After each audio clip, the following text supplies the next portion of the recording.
ನಾನು ಇಷ್ಟು ಶಾವಿಗೆ ತೊಗೊಂಡಿದ್ದೀನಿ. ರೋಸ್ಟೆಡ್ ಶಾವಿಗೆನೇ ನಾವು ಯಾವಾಗಲೂ ತೊಗೊಳ್ಳೋದು. ಇದು ರೋಸ್ಟೆಡ್ ಶಾವಿಗೆ. ಈಗ ಶಾವಿಗೆ ಬೇಯೋದಕ್ಕೆ ನೀರಿಡೋಣ. ನೋಡಿ, ಈ ಪಾತ್ರೆಯಲ್ಲಿ ನೀರಿಡ್ತಾ ಇದ್ದೀನಿ ಫಸ್ಟು ಶಾವಿಗೆ ಬೇಯೋದಕ್ಕೆ. ಆಮೇಲೆ ಅರ್ಧ ಹೋಳು ಕಾಯಿನ ನಾನು ಮಿಕ್ಸಿಗೆ ಹಾಕ್ಕೊಂಡಿದ್ದೀನಿ. ಅದ್ರ ಜೊತೆಗೆ 4 ಏಲಕ್ಕಿ ಹಾಕ್ಕೊಂಡಿದ್ದೀನಿ. ಇದು ನುಣ್ಣಗೆ ಪೇಸ್ಟ್ ಆಗೋ ತನಕ ರುಬ್ಬಬೇಕು.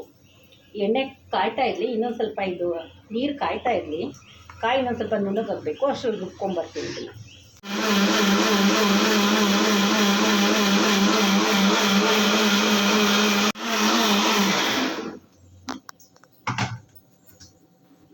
ನುಣ್ಣಗೆ ರುಬ್ಕೋಬೇಕು. ಇದು ರುಬ್ಬಿ ಸೈಡಿಗೆ ಇಟ್ಟು ಇದಕ್ಕೆ ನಾವು ಬೆಲ್ಲ ಉಪಯೋಗಿಸಲ್ಲ, ಉಂಡೆ ಬೆಲ್ಲ ಉಪಯೋಗಿಸೋದು. ಇಷ್ಟು ಉಂಡೆ ಬೆಲ್ಲನ ಚೆಚ್ಕೊಂಡು ಪಾಯಸಕ್ಕೆ ಹಾಕಬೇಕು. ಇದನ್ನು ಚೆಚ್ಚಿ ನಾನು ರೆಡಿ ಮಾಡ್ಕೊತೀನಿ. ನೀರು ಮರಳ್ತಾ ಇದೆ, ಅದಕ್ಕೆ ಶಾವಿಗೆ ಹಾಕ್ಕೊಳ್ತೀನಿ ನಾನು. ಹುರಿದಿಟ್ಕೊಂಡಿರೋ ಶಾವಿಗೆ, ಹುರಿದಿರೋ ರೋಸ್ಟೆಡ್ ಶಾವಿಗೆನೇ ತಗೊಂಡಿರೋದು. ಇದು ಬೇಯೋದಕ್ಕಿಡೋಣ. ಇದು ಬೇಯೋ ಅಷ್ಟರಲ್ಲಿ ನಾವು ಒಂದು ಸೈಡಲ್ಲಿ ತುಪ್ಪ ಹಾಕ್ಕೊಂಡು ದ್ರಾಕ್ಷಿ ಗೋಡಂಬಿನ ಹುರ್ಕೊಳ್ಳೋಣ. ಚಿಕ್ಕ ಬಾಣಲಿ ಎಣ್ಣೆ ಅದನ್ನು ಇಟ್ಕೊಂಡು ಫ್ರೈ ಮಾಡ್ಕೊಂಡು ಏನೋ ಒಂದು ಇಟ್ಕೊಂಡು ತುಪ್ಪ ಹಾಕಿ ಕಾಯಕ್ಕೆ ಬಿಡೋಣ.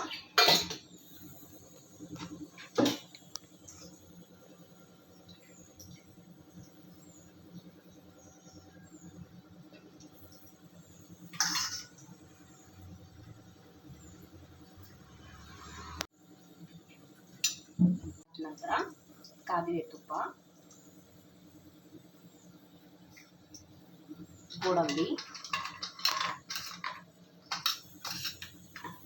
ಗೋಡಂಬಿನ ಹಾಕಿ ಫಸ್ಟ್ ಫ್ರೈ ಮಾಡ್ಕೊಳ್ಳೋಣ.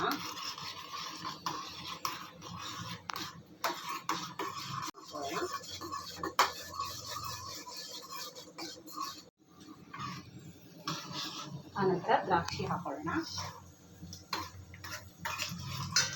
ನೋಡಿ, ದ್ರಾಕ್ಷಿ ಗೋಡಂಬಿ ಎರಡು ಹಾಕ್ಕೊಂಡು ಲೋ ಫ್ಲೇಮಲ್ಲಿ ಹುರ್ಕೋಬೇಕು.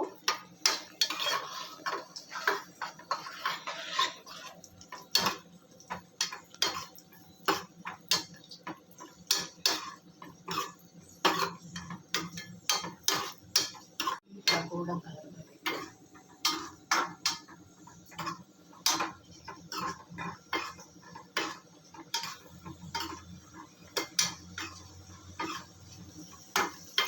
ಗಮ್ ಅಂತ ವಾಸನೆ ಬರ್ತಾ ಇದೆ. ಗೋಡಂಬಿನೂ ಗೋಲ್ಡನ್ ಕಲರ್ ಆಗಿದೆ. ಈಗ ದ್ರಾಕ್ಷಿನೂ ಗೋಲ್ಡನ್ ಕಲರ್ ಆಗ್ತಾ ಇದೆ.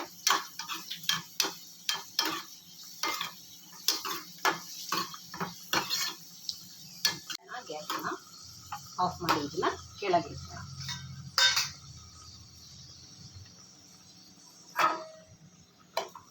ನೋಡಿ, ಇಲ್ಲಿ ಶಾವಿಗೆ ಬೇಯ್ತಾ ಇದೆ. ಇನ್ನೊಂದು ಸ್ವಲ್ಪ ಬೇಯಬೇಕು. ಅದು ಮೆತ್ತಗಾಗಿದೆ. ಇನ್ನೊಂದು 2 ನಿಮಿಷ ಬೇಯಲಿ ಅದು. ನಾವೇನು ಕಾಯಿ ರುಬ್ಕೊಂಡಿದ್ದೀವಿ, ನಾನು ಅರ್ಧ ಹೋಳು ಕಾಯಿ 3 ಏಲಕ್ಕಿ ಹಾಕ್ಕೊಂಡಿದ್ದೀನಿ.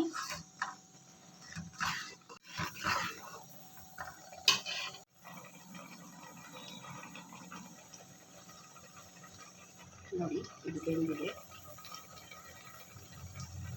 ಇದಕ್ಕೀಗ ನಾವು ಕಾಯಿ ರುಬ್ಬಿರೋದಿದೆಯಲ್ಲ ಅದನ್ನು ಹಾಕೊಳ್ಳೋಣ.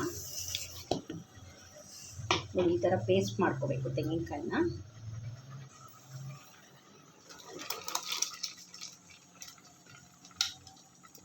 ಮತ್ತು ಇದಕ್ಕೆ ನೀರು ಹಾಕ್ಕೊಂಡು ಇನ್ನೊಂದು ಸ್ವಲ್ಪ ನೀರು ಹಾಕ್ಕೊಂಡು ಬಗ್ಗಿಸ್ಬೇಕು. 1 ನಿಮಿಷ ನೀರು ಹಾಕ್ತಾಯಿದ್ದೀನಿ. ಇಷ್ಟು ನೀರು ಹಾಕ್ತಿದ್ದೀನಿ, ಯಾಕಂದರೆ ಶಾವಿಗೆ ಹಾಕಿ ಬೇಯ್ತಾ ಅದು ಗಟ್ಟಿ ಆಗುತ್ತೆ. ಸಾಕಷ್ಟು ನೀರು. ಈಗ ಇದಕ್ಕೆ ನಾನು ನಿಮಗೆ ಅವಾಗಲೇ ಉಂಡೆ ಬೆಲ್ಲ ತೋರಿಸ್ದೆ ನೋಡಿ, ಆ ಉಂಡೆ ಬೆಲ್ಲನೂ ಕೂಡ ಹೆಚ್ಚಿ ಇಟ್ಟಿದ್ದೀನಿ. ಇದು ಬೇಗ ಕರಗುತ್ತೆ. ತುಂಬ ನೈಸ್ ಪುಡಿ ಮಾಡಬೇಕು ಅಂತೇನಿಲ್ಲ. ಹೀಗೆ ಬಿಸಿ ಕಾವಿಗೆ ಕರಗುತ್ತದು. ಅದಕ್ಕೆ ಬೆಲ್ಲ ಹಾಕ್ತಾಯಿದ್ದೀನಿ.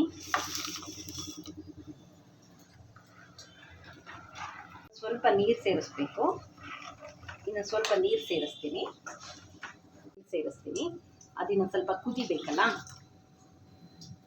ಇದು ಒಂದು 10 ನಿಮಿಷ ಬಿಡೋಣ. ಅದು ಚೆನ್ನಾಗಿ ಕುದಿಯುತ್ತೆ. 10 ನಿಮಿಷ ಆದಮೇಲೆ ದ್ರಾಕ್ಷಿ ಗೋಡಂಬಿ ಹಾಕಿ ತಿರುಗಿಸಿದ್ರೆ ಪಾಯಸ ರೆಡಿ ಆಗುತ್ತೆ.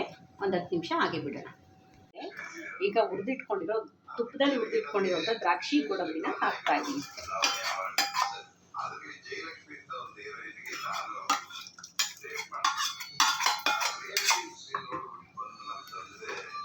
ನೋಡಿ, ಇಷ್ಟೇ.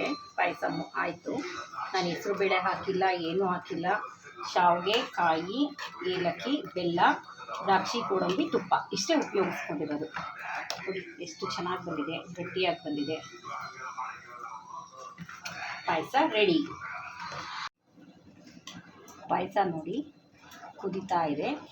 ಇದಿನ್ನೂ ಒಂದು 5 ನಿಮಿಷ ಕುದಿಬೇಕು. ಬೆಲ್ಲ ಇನ್ನೊಂದು ಸ್ವಲ್ಪ ಕರಗಬೇಕು. ನೋಡಿ ಶಾವಿಗೆ ಎಲ್ಲ ಬೆಂದಿದೆ. ಇದು 5 ನಿಮಿಷ ಆಗಲಿ, ಇನ್ನೊಂದು 5-10 ನಿಮಿಷ ಅಷ್ಟೇ. ಆಮೇಲೆ ಪಾಯಸ ರೆಡಿಯಾಗಿರೋದನ್ನ ನಿಮಗೆ ತೋರಿಸ್ತೀನಿ.